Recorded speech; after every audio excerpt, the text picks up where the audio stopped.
嗨，大家好，我春芳，今日想同大家介紹換身肌嘅伸展運動。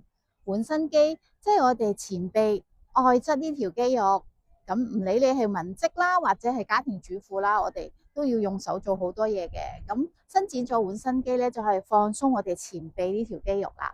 咁依家我做示範，首先譬如話做右手，我會將右手向我哋身體前方伸翻出嚟，掌心對翻自己嘅。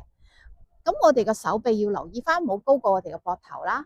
咁左手咧就會攬翻我右手嘅手背，吸氣企直個人，呼氣嗰陣時，將右手嘅手掌拉向自己身體嘅方向，跟住之後保持均勻呼吸，動作停留10至15秒，好，慢慢放鬆。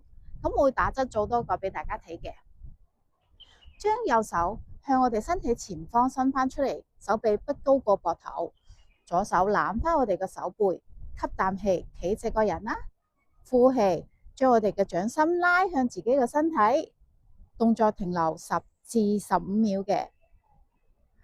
每一次我哋可以做2至3個嘅，每一日都可以重複做多個。